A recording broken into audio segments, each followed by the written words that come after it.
สันตุเทวตาคัตถา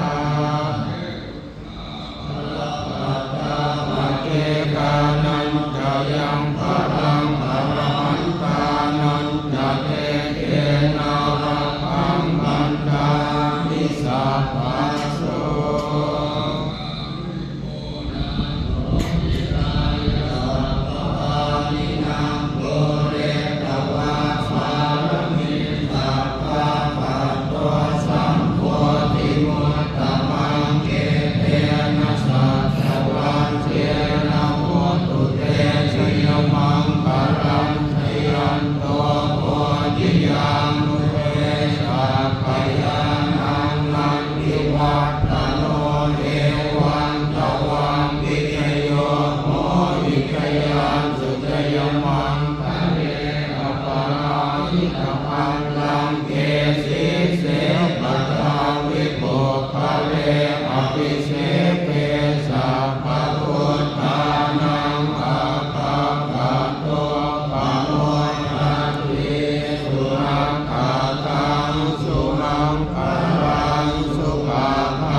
เปิดคลิปขึ้นมาก็อยู่ที่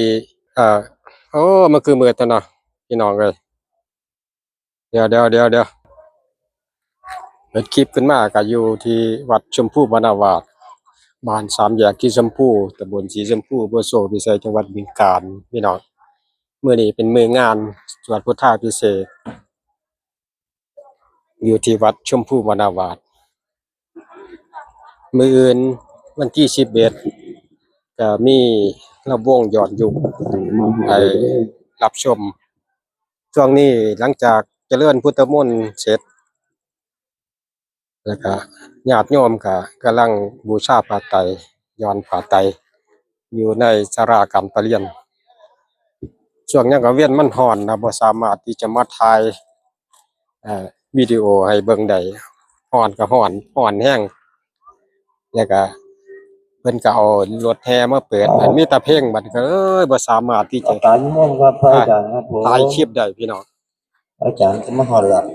ตัวนี้ก็เป็น ห่านบวง ใน สรว เว ง ลา5 นาที อีกสักครู่หนึงเนอะจะทำพิธี นาทีครึ่ง บวงสรวง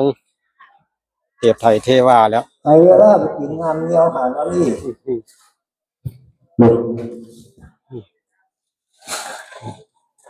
โอ้ย หลังจากแม่ขาว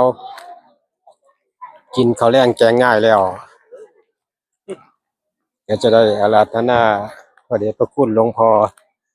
เจ้าคณะตำบลขึ้นสู่ธรรมาสน์ให้โอวาท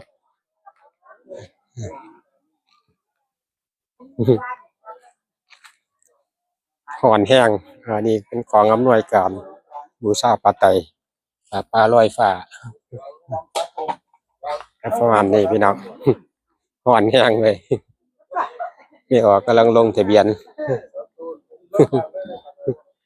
ไปเบิ่งสายดาวเทียบหมดนะอ๋อตัว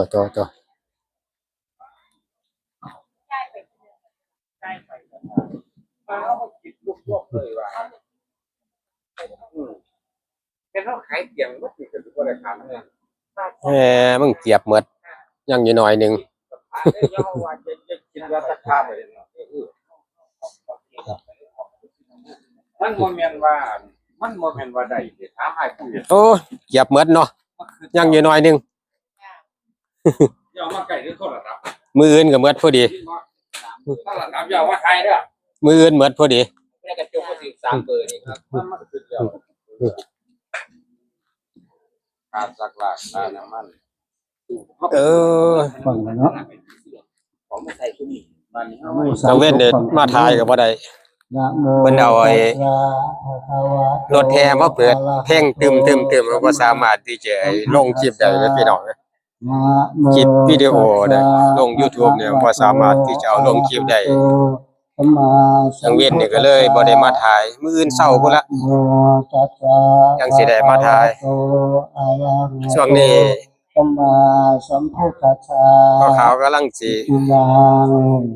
วัตเมธานา ถวายทาน อาสาวะ เออ ขยวะหัง บูชาปาไตร อุปานัปปโยโหตุ ประมาณนี้พี่น้อง อิมานิมายังพันเตอิวาลานิสัปปะอิวาลานิ